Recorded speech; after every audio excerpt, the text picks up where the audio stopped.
Politics with Phil Goff. Yes, Leader of the Labour Party, Phil Goff, with us once again this morning. Good morning, Phil. Good morning, Wammo. How are you? Very well, thanks. Of course, it was only Friday we had you in, but there has been a whole bunch of different developments, particularly with a lot of the Wikileaks cables that have been released referring to New Zealand.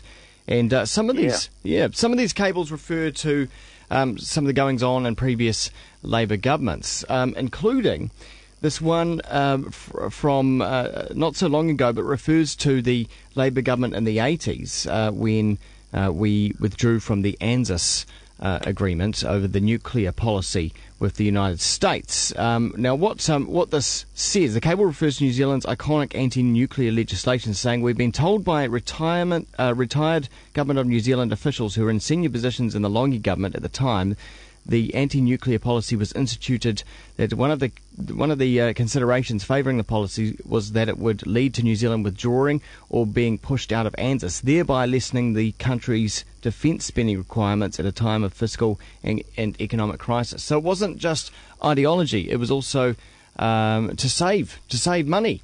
Phil. Well, it wasn't either ideology or to save money. Actually, it was a simple matter of values.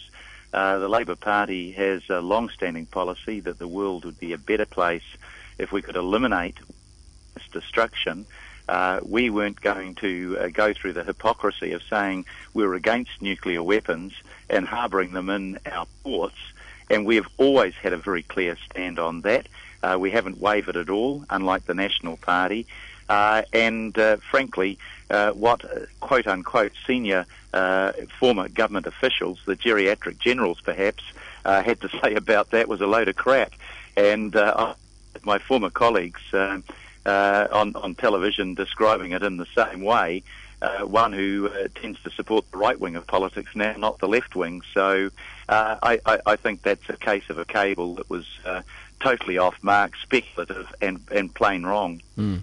Okay, what about this other one here? Another cable that says that Helen Clark's government did an about-turn on sending troops to Iraq because of fears Fonterra would miss out on lucrative oil for food contracts. Well, that's total bullshit too.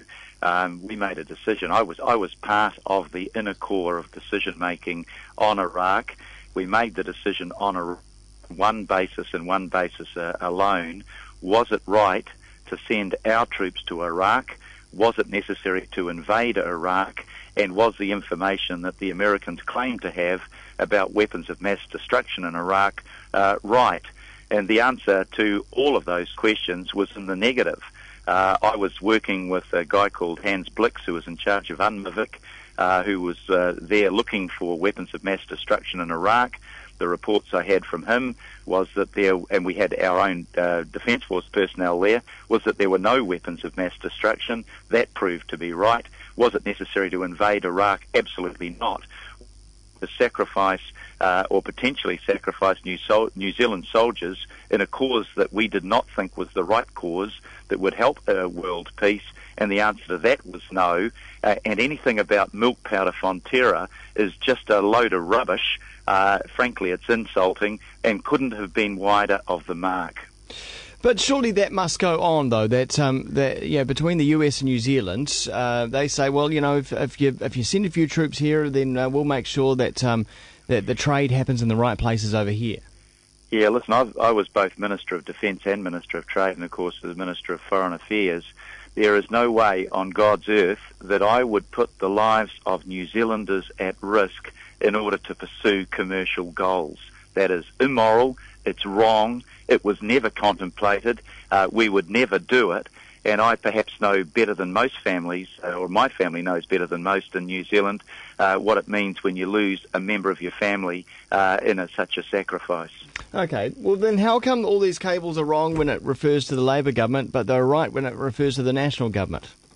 Well, I can't say that they're always right when they refer to a national government, but some of those cables were clearly right in terms of, Mr. Key turning up in Beijing and promising the Premier there that no minister would meet with the Dalai Lama. So that decision was made in Beijing, not in Wellington.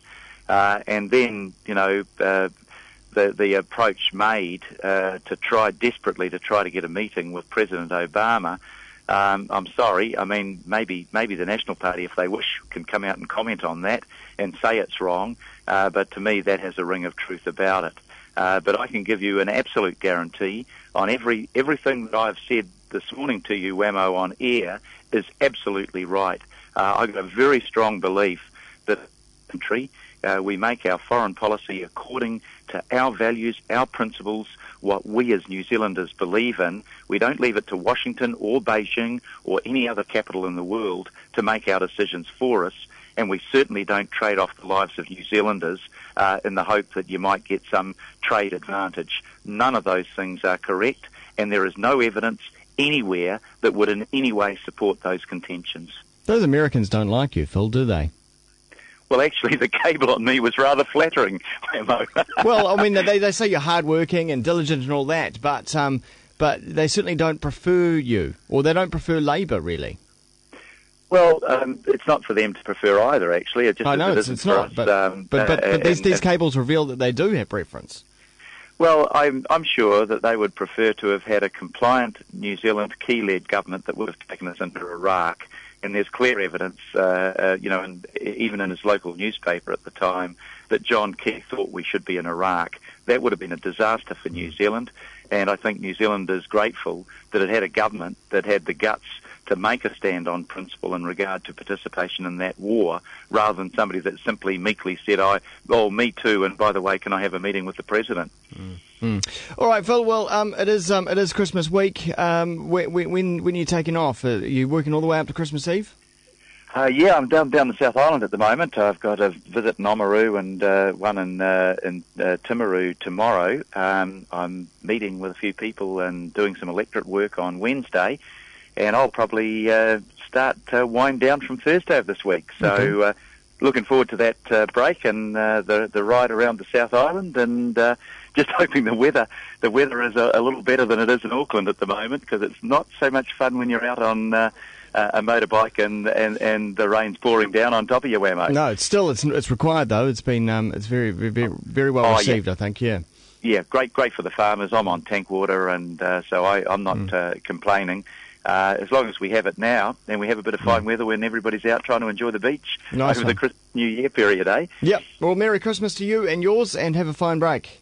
Yeah, you too, Wammo. Okay. You have a good one. Cheers, mate. See ya. Bye. That is leader of the Labour Party.